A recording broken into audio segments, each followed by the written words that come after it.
So today we're going to be talking about how to build and use package proposals in Dubsado. And next week, we're going to be getting into quote proposals. So that'll be part 2 of this section of the webinar series. So we'll jump in and get started. But before we do, I know that there are going to be people who have joined in on this webinar who may not know who I am. So I just wanted to introduce myself really quickly.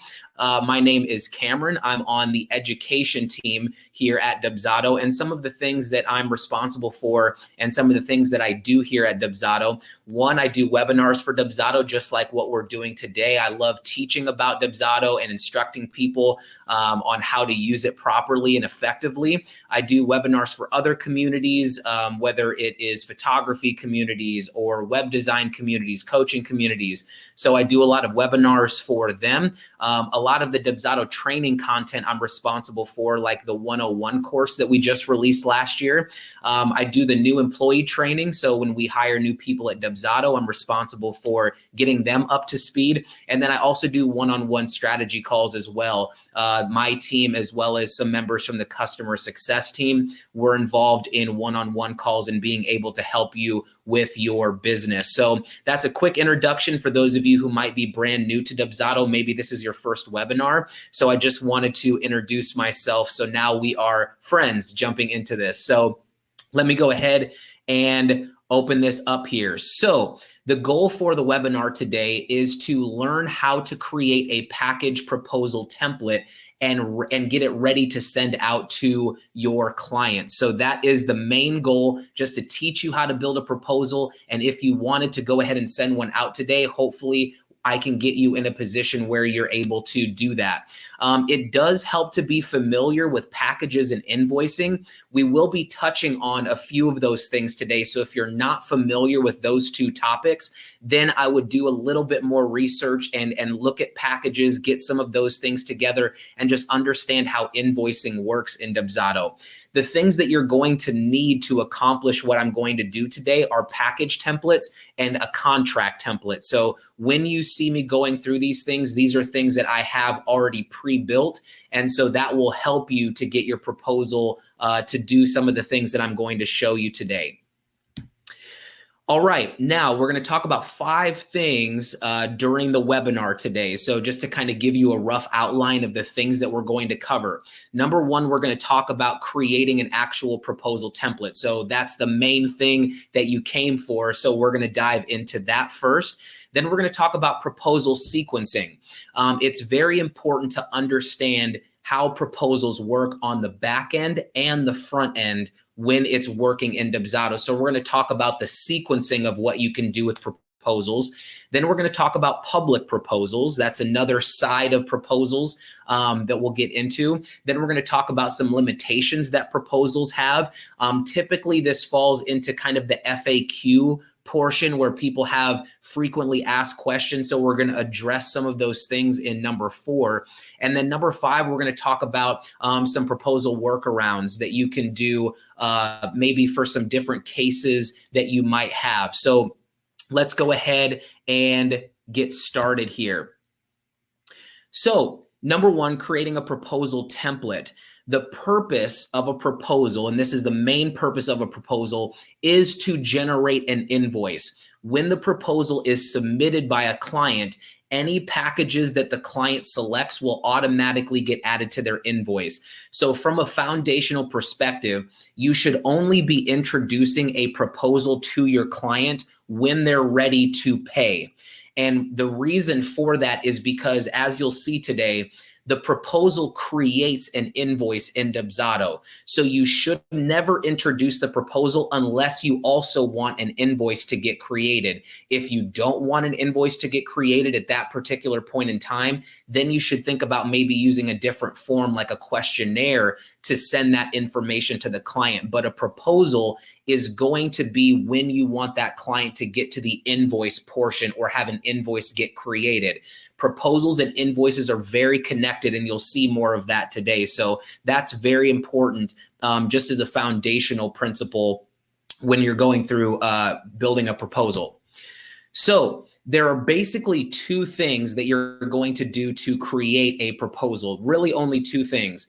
Number one is you're going to add your packages. So number one, if you add an empty package element to a form, which we're going to do here in a second, once your packages are built, you can assign one of your packages to that element. And also another kind of foundational principle is that the package is exclusive to the proposal. So let me jump over to Dubsado here, and we're going to get into a proposal.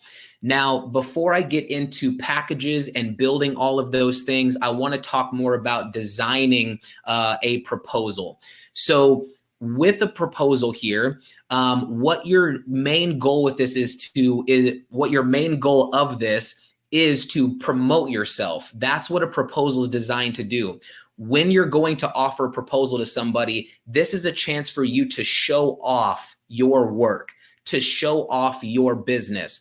I always say, you should be humble, but at this point in time, this is a good chance for you to brag about yourself a little bit, because this is going to be when you offer this to somebody, hey, this is what I'm really great at. Here's some of my work, or here are some things that people have said about me, testimonials. This is my pricing. Are you interested in booking with me? This is the sale moment. So your proposal should, one, be very clear. And number two, which I also have in the outline, it should also promote your branding. So this is a chance for you to show yourself off so people have an understanding of what is it that you do, what are you good at.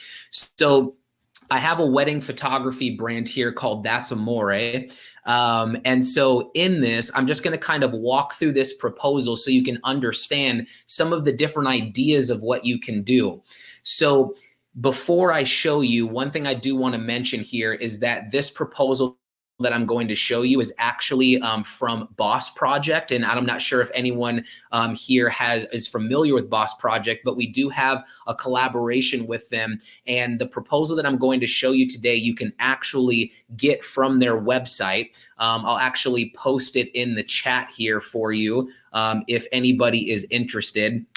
I absolutely love their proposal templates, and you'll see why here as I go through this proposal. So I have a big banner across the top here that you can see. And as we scroll through here, you'll see that I have, this is who the proposal's for.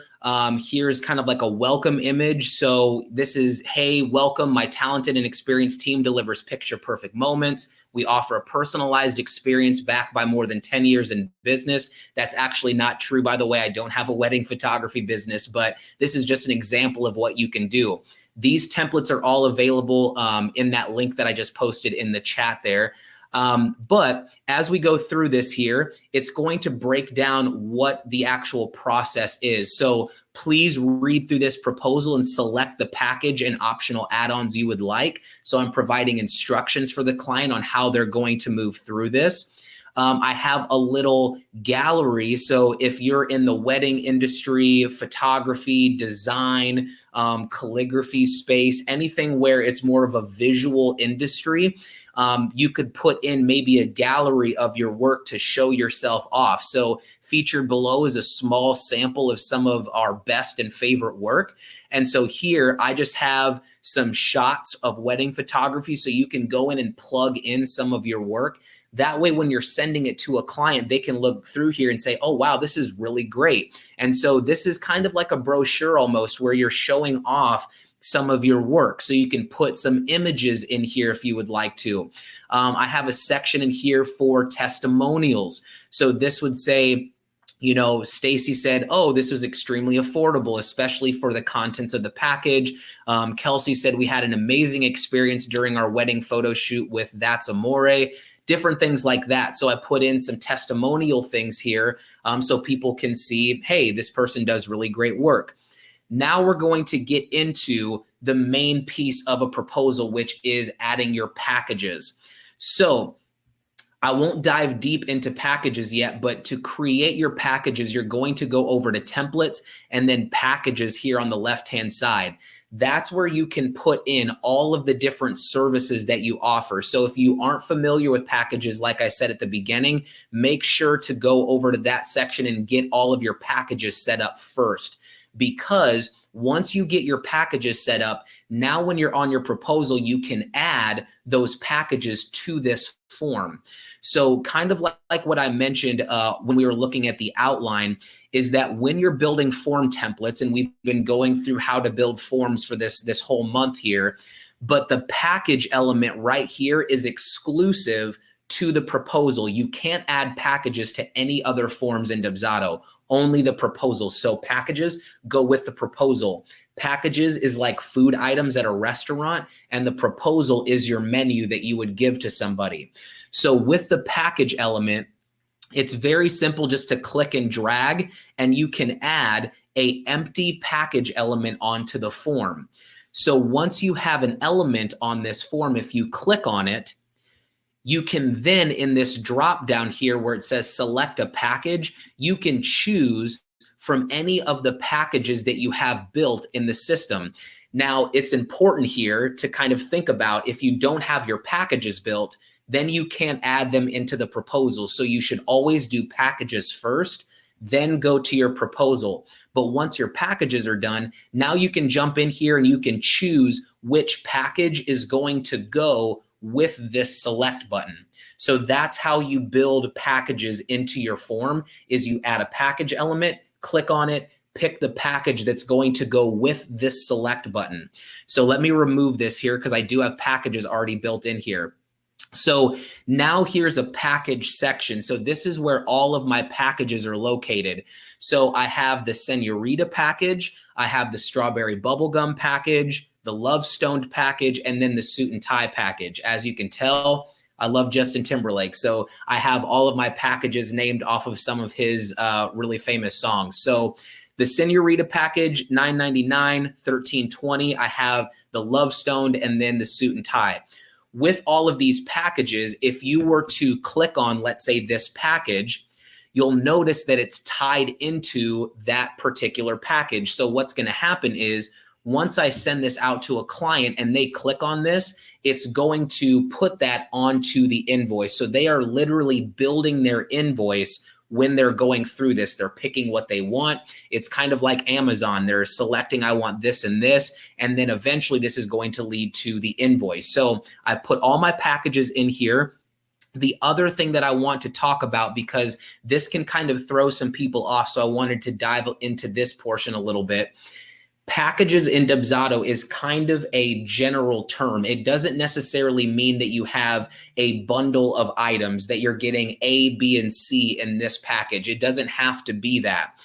You can also put in add-ons as packages. Packages are basically anything that has a price point attached to it. It's just under that umbrella term of packages. So all of these, I just have a banner that says add-ons. But here, all of these are just other packages that I have. So when I click on additional photographer, that's just a package that's worth $100. So don't get too thrown off by the term packages. You can make a la carte items, add-ons, anything like that is considered a package. So I have all these different add-ons that they can have beyond just that normal package. So the other thing I wanted to point out about add-ons is that in the package, I have tax built into the package. But on a proposal, you don't have to necessarily put the price with the tax on there. You can have it where it will just say whatever price you want it to be. When I click into this particular package, you'll notice that you can just write text in here. So I have it written out $250 plus tax. That's not the actual total of the package. The total is $275.63, which I don't want to put that on my proposal because it would look really weird. So you can write on here if you want to. You can use package smart fields to put the total in there if you want to, whatever you want to do there. But I basically just put those packages in here as add-ons. That's all I really did.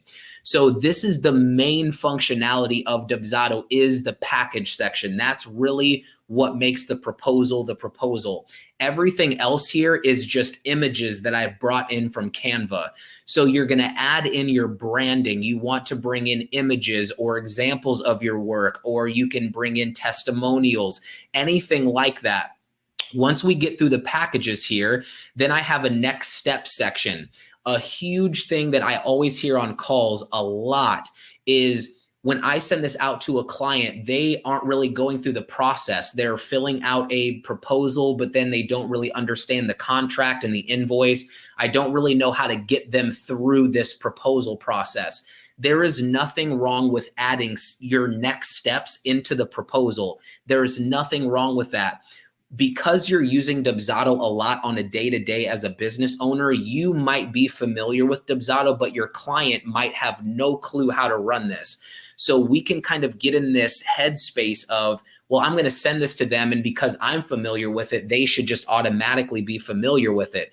So another thing that is important to add to your proposal is next steps. Let them know what's going to be coming up. If you're adding a contract and an invoice to this, which I'm going to talk about next, then you want to make sure to put that in there. Let them know once you fill out the proposal, you're going to be taken to the contract. Once you get done signing the contract, you're going to be taken to the invoice where you're going to put down a 50% deposit. Then this is going to happen. So adding some instructions on your proposal can go a long way in getting your clients through that proposal process if you're doing that sequencing. So, and then the last thing, I just have a little, footer down here at the bottom. Thank you for choosing That's Amore Photography. I look forward to working with you. So that's what a proposal is designed to be. It's supposed to be a place where people can order your services or pick your services. And it's also meant to be a chance for you to promote yourself, to promote your brand, to pitch yourself to your client. So that's the main piece of the proposal, is this portion. Now, another great thing about Dubsado is that beyond just sending out a proposal, you can also add a contract and an invoice to go out with the proposal. A lot of businesses, if you're kind of doing it what I call the old school way, you'll send out a proposal, then they'll email it back to you. Then you send out a contract to the client. They take a week, they sign it, they send it back to you. Then you create an invoice and then you send it out to them and they send it back. That is a lot of friction. And we want this to be very streamlined because you want it to be where they pick what they want, let's sign and pay right away, get them in the books. So there's not a lot of time for them to think about it. So what you can do here with your proposal is up at the top in the settings tab. If you click on settings up here, you're going to get some new settings that you can add to your proposal. So number one is this show contract section. And what you can do is you can add a contract to go with the proposal. So I want my wedding contract to go out with this. So once they fill out the proposal, they can sign off on it. And then the other thing that you can do is you can show the invoice that gets created. We're going to talk about proposal sequencing here in just a second, but it's important to know that whenever a proposal is added into a project, it's going to make an invoice for the client.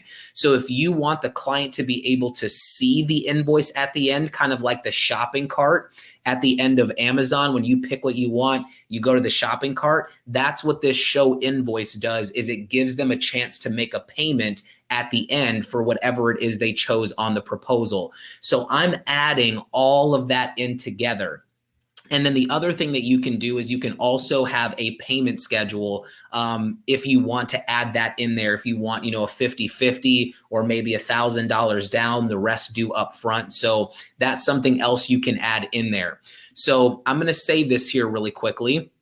And let me pop back over to my outline. So a couple things here. So add your packages and add your branding. That's really all you need to do with a proposal. I've been on phone calls with a lot of people, and a lot of people are focused on number one and they completely skip over number two. They add their packages in there and then they just don't worry about, designing it so it looks great and adding images in and all of that. So make sure that you make this look great. You want this to be something that is impressive to your clients.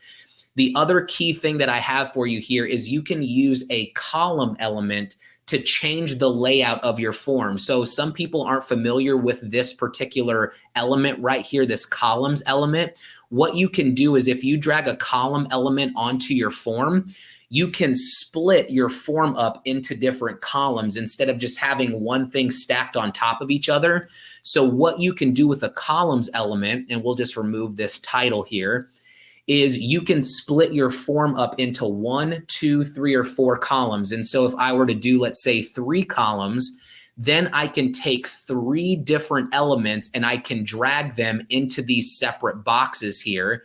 And that's going to give me a different layout for my form. So you don't have to stick with just stacking things on top of each other. If you want to spice up your forms a little bit, you can use the columns element to add some variety. So feel free to play around with that, but that's just an extra little tip that I wanted to add in there for you. Proposal settings. So we talked a little bit about that already. You can show contract and show invoice. One thing that I do want to talk about in the proposal settings is you're not able to have different contracts generate based on package selection. This is where invoice smart fields will help. So in the contract, one thing that I do want to show you here is in your contract, you can add in what are called invoice smart fields. And invoice smart fields, which are right here in the body of the contract, you can find those under smart field, invoice, and then you have all of these different smart fields. Invoice smart fields are going to populate whatever is on the invoice. And when a proposal gets submitted, it's going to add that onto the contract, or it's going to create an invoice for you. So you can have that get added into your contract. So by using invoice smart fields, you can have whatever gets populated on the proposal, have that autofill onto the contract as well. So that's something that can help you so you don't need to necessarily have a lot of different contracts. Maybe you can do just one contract, and based off of what they choose, you can have that autofill onto your contract. So that will help you so you don't need to have a lot of different contracts. Maybe you can do a general one, and then regardless of what they choose, it just gets put on that contract automatically. So that's one thing. The other thing that I want to talk about, and we'll get into this a little bit later, is you can preset a payment schedule on your proposal. We kind of talked about that in this little drop down area here, but you are not able to have a different payment schedule generate based on package selection. So for example, let's say on my proposal that my Love Stoned package is a 50-50, but my suit and tie is a 25-75. You're not able to have, based on package selection, a different payment schedule generate. You can only preset a payment schedule ahead of time. So one thing, and this is just some business advice based on how Dubsado works. Now, I'm not saying everyone needs to do this, but the more simplified you can make your packages or your payment structure, the easier it's going to be.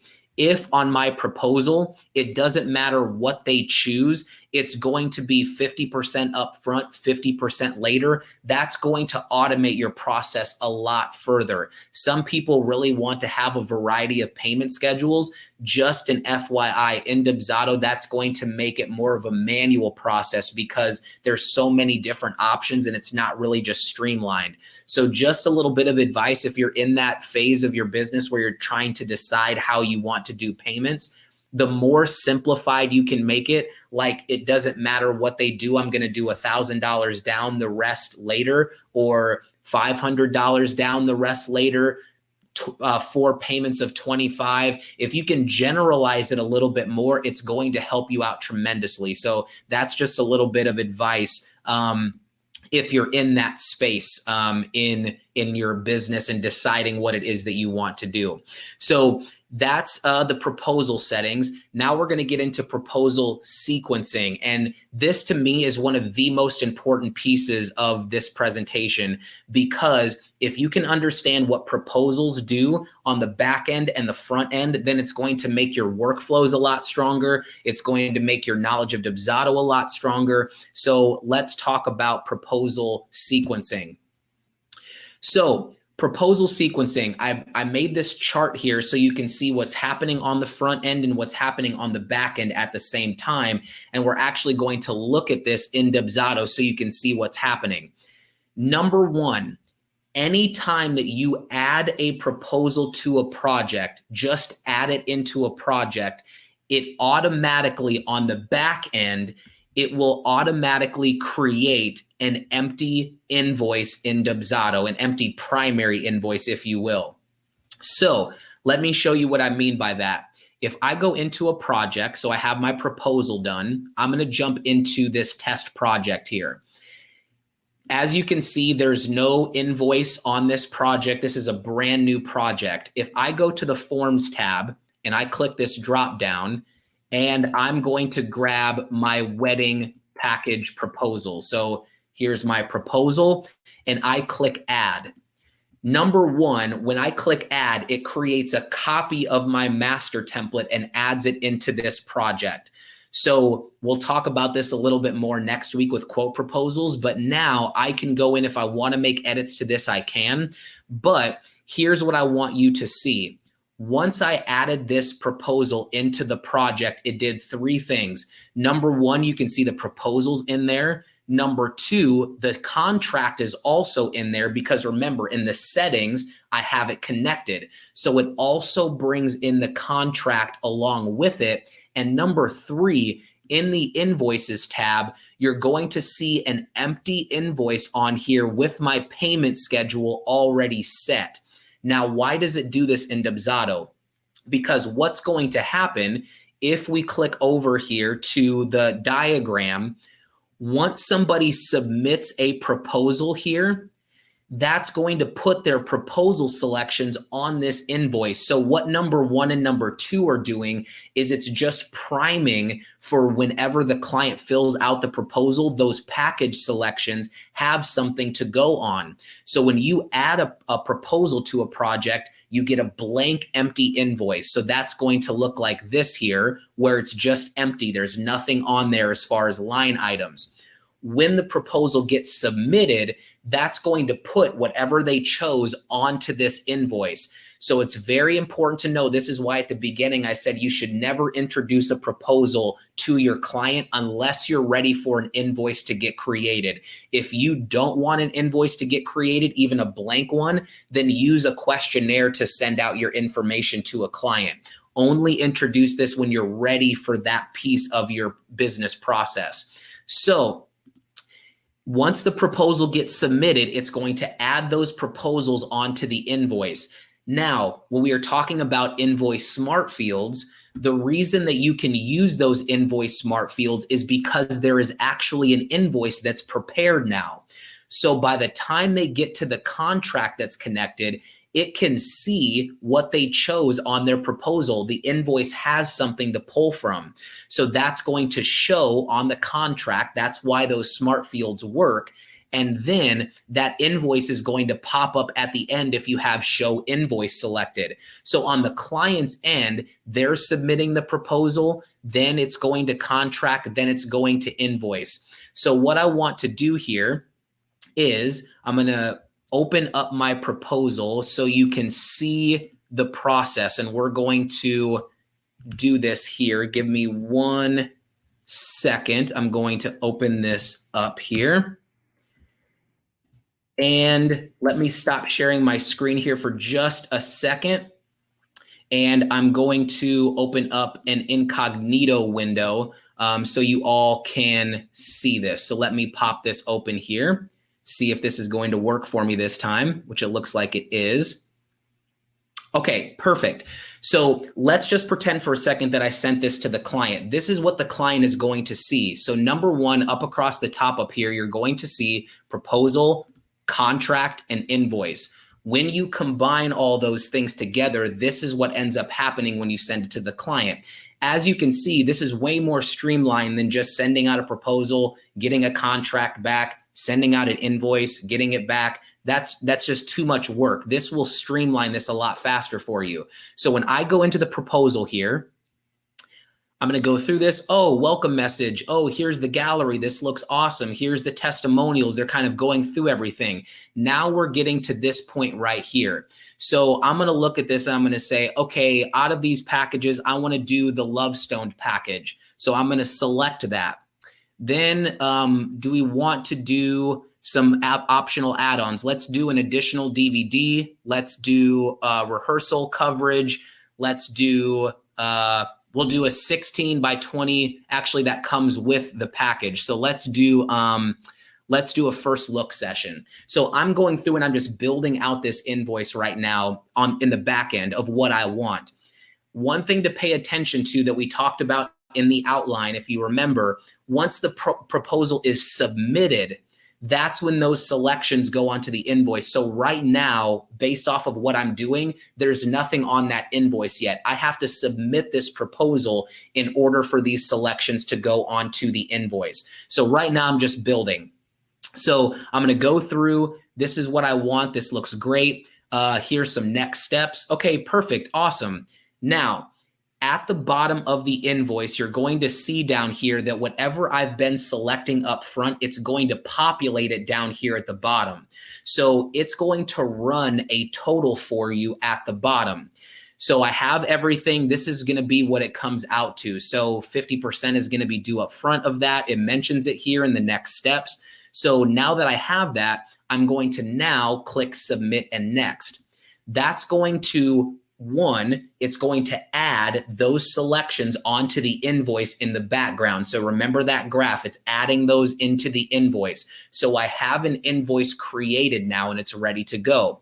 So on my contract, if I scroll through here, now you're going to see right here, all of those selections that I made are now on this contract because the invoice is created. I have invoice smart fields. It's going to populate onto the contract.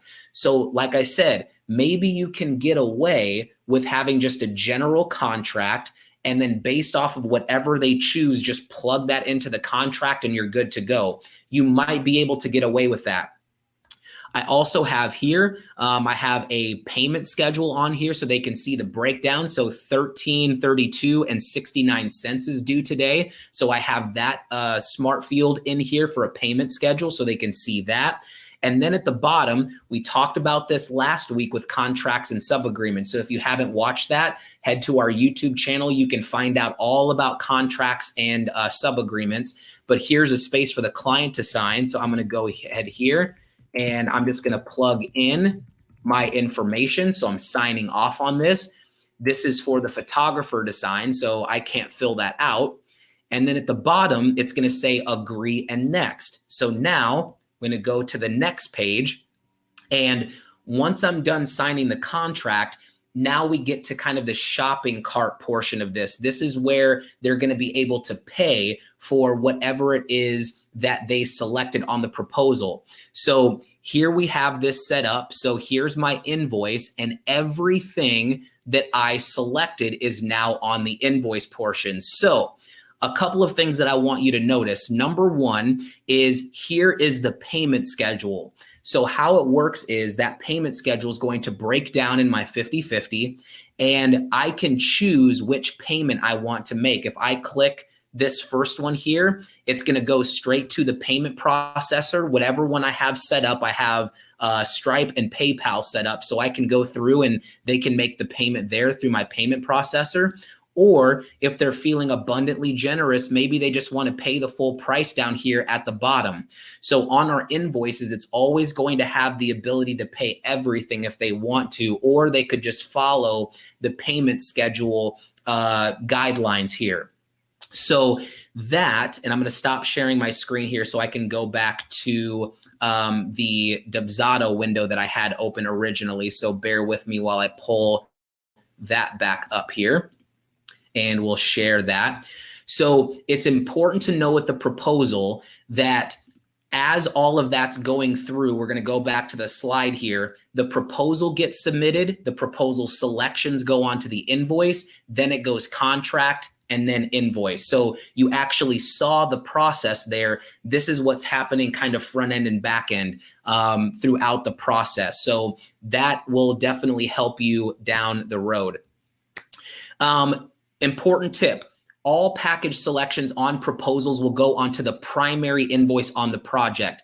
I'm not going to deep dive into primary invoices because that is a whole nother topic, but when you have a project, you have a primary invoice in the project. And if I click on the invoice list here, you'll see that this invoice is marked as primary. Anytime you have one invoice on a project, it's automatically going to be primary. But the point I want to make is this: anytime a proposal gets filled out, it always goes onto the primary invoice. So what does that mean? Let's say I send out a proposal to the client at the end of this for them to purchase pictures. If I have not created a new invoice, then their selections on that next proposal are going to go onto this original invoice. And that's just the way the proposals work. So it's very important to know, and I'll pull back up my tip here. Every selection that the proposal has, it's going to go onto the primary invoice on the project. So if you send out multiple proposals to a client in your process, you have to know that it's always going to go onto the primary. So originally, this was set up and it looked like this here. So all the selections on the proposal go onto this section here. Then if you want to send out a new proposal to a client and you want it to be on a new invoice, you have to create a new invoice first and mark it as primary. So that way the proposal selections will go onto the new invoice. So that is what I was explaining with adding that second invoice. If you don't do that, if you only have one proposal in your process, then that's totally fine. You don't have to worry about this.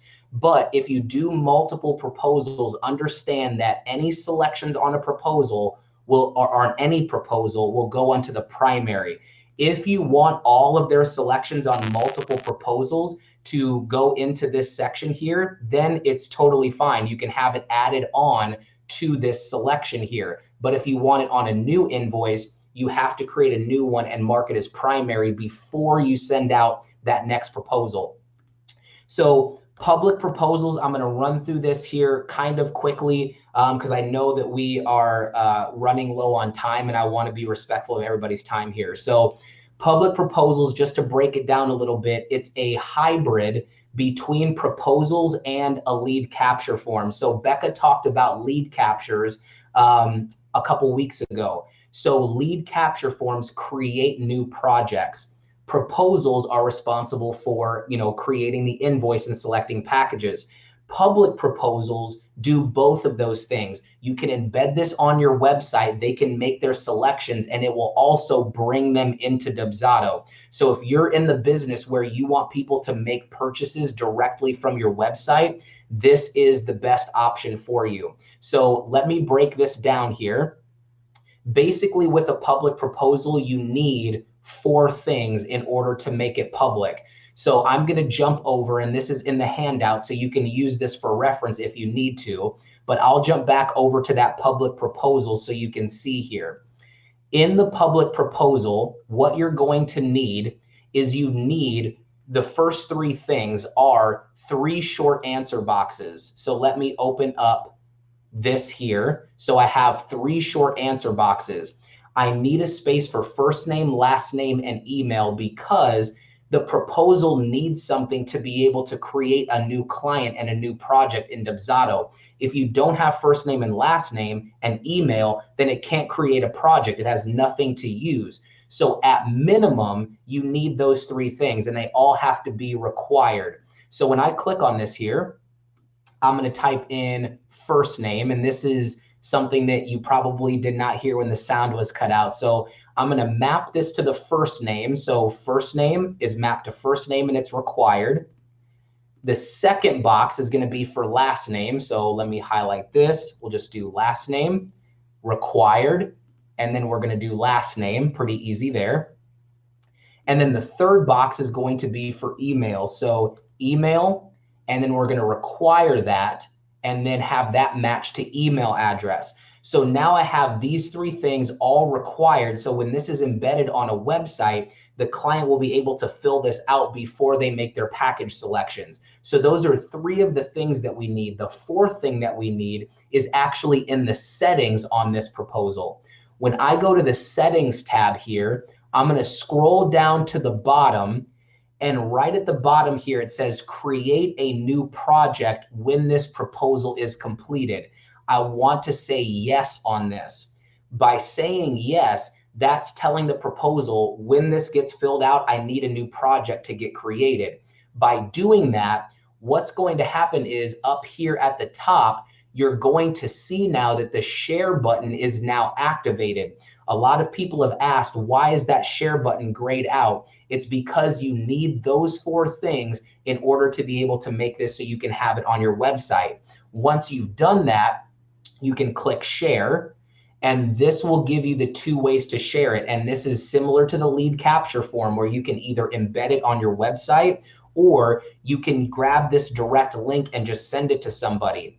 Now, it's important to remember that you should never take this link and send this through a project. Why would you do that?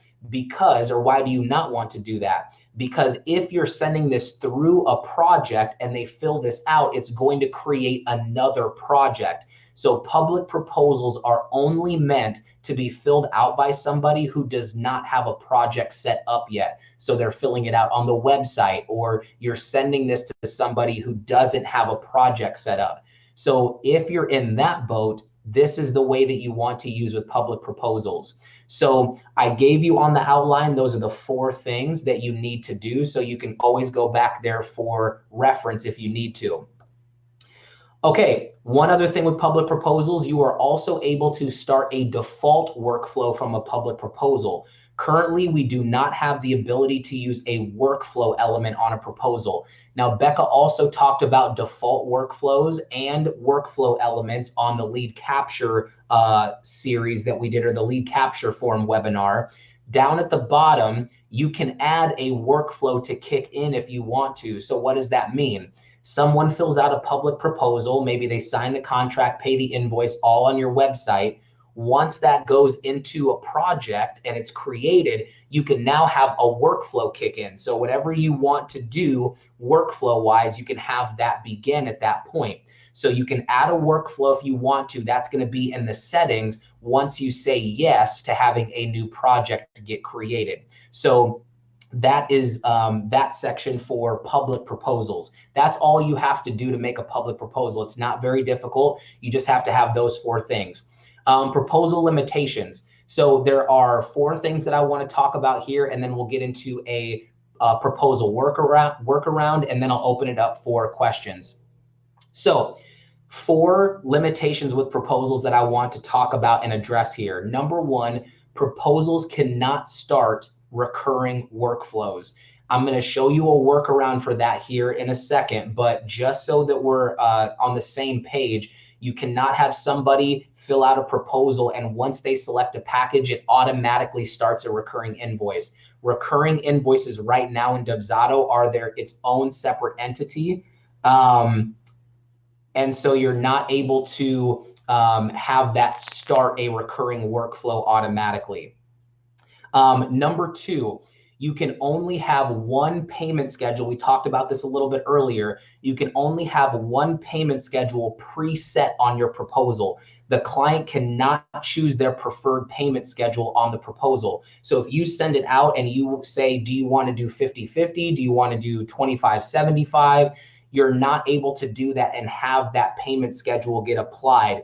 And also, you cannot have a payment schedule get applied after their submission. So if you have it set up where they select a certain package and then you want a payment schedule to get added based off of the package, we don't have that capability yet either. But those 2 things are definitely something that our product team wants to add into proposals. So we don't have it yet, but it is going to be something that gets added in the future. Number 3, proposals are not a full e-commerce solution. Some people want to use public proposals as a complete full e-commerce solution, and it does not work in that way for a couple reasons. Number 1, it cannot calculate sales tax based off the client's location. A lot of platforms like Etsy, Shopify, all of those e-commerce platforms, it can calculate tax based off of where the client is located.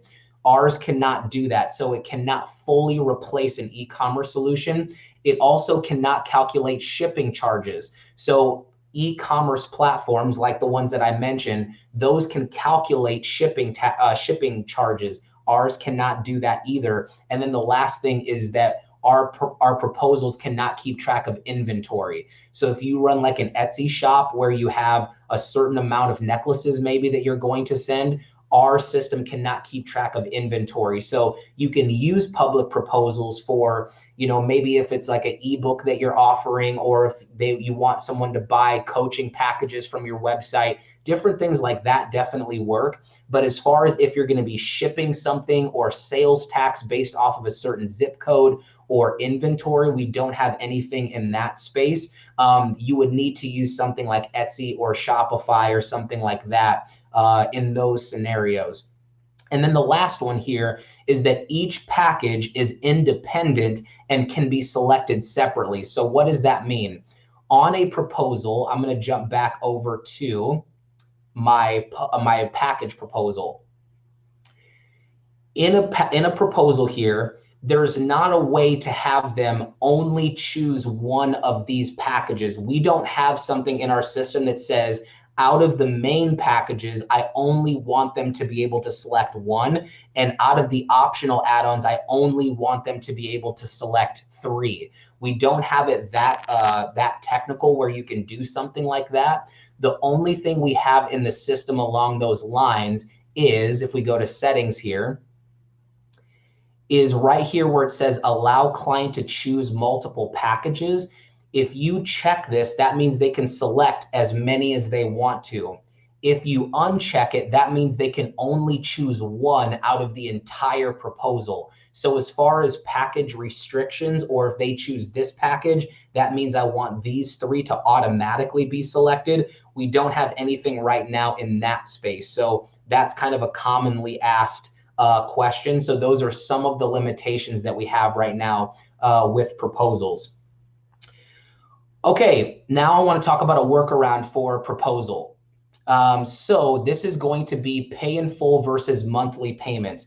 There are a lot of businesses where on the proposal, they either want the client to pay in full for something, or they want the client to be able to pay like a deposit, and it's going to go on to kind of like a monthly payment.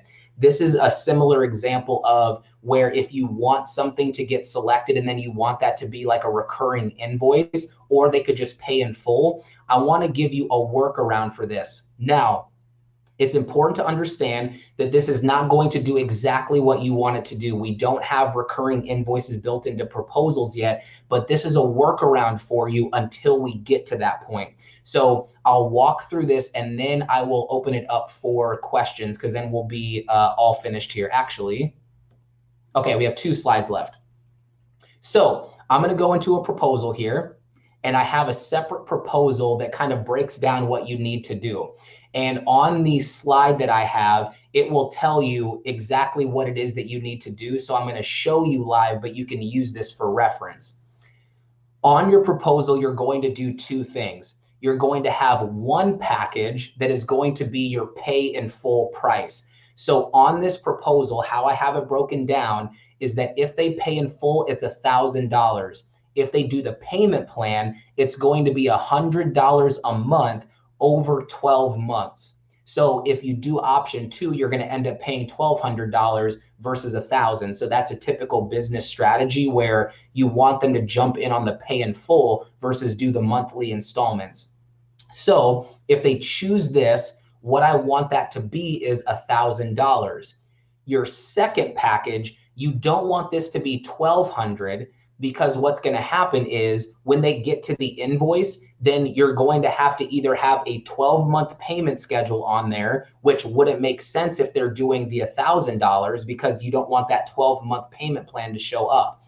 So what you have to do is you have to put a payment schedule on here that fits for both of these. And the one that works the best is you want to make this package whatever your deposit amount is. So this package should actually be the $100 package, because that's going to be whatever the deposit is. So that's the key thing with this, is that this is going to be your pay in full. So this should be your $1,000, and this will be whatever your deposit amount is. What does that mean? That means that whenever they get to the invoice, it's going to be the same amount due regardless, which is 100%. They're either going to pay 100% of $1,000 or 100% of $100. So that's going to be, and so in the settings here, you want to make sure that pay in full is your payment schedule. So regardless of which option they choose, it's going to be the full price, $100 or $1,000. So here's what you're going to do. And this is how the scenario works. Last slide here. So on this proposal, they're going to get the proposal here up front, and $100 is going to be due. If they choose the $1,000, that's totally fine. If they choose the $100, that's totally fine. This is going to be your deposit or your payment for your first month. That's going to lead to the invoice. When they get to the invoice, they'll either pay $100 or they will pay $1,000. What you'll do in your workflow, now this is kind of extra, so I'm getting more into workflow situations here. What you would do is you would create a task for yourself after the invoice is paid in full, because they're either paying the full invoice here or they're paying the full invoice here. Regardless, it's always going to be pay in full. In your workflow, you're going to create a task for yourself after they pay the invoice paid in full. And it's going to be a task for you to start a recurring invoice if they selected the $100 package. So you do have to review to see what they chose. So at this to do, you're going to look at their invoice. You're going to see, did they do the $1,000 or did they do the $100? If they did the $100, that's going to be your cue to go in and start a recurring invoice. Now, to the client, this was their first invoice, was right up here. Your recurring invoices, even though you're starting it here, this is technically for months 2 through however long you're going to be. So months 2 through 12. So that way the client thinks, okay, here's my first invoice and this is the second one. But in the system, this is technically the first recurring invoice, if that makes sense. So that's how you can break this down as a workaround. Is this will be your deposit amount. Now, if they choose the $1,000 package, then you can just skip over that to do, and then you can just keep rolling. You don't even have to pay attention to that to do. But this is how you can kind of manipulate the system based off of what our limitations are to kind of give that pay in full or monthly installments. If it's monthly, then you can start the recurring invoice after. So hopefully that makes sense. On how that works. That diagram hopefully will make it a little bit more clear on what's going to happen. So that's a workaround for a certain scenario where you might do pay in full versus monthly.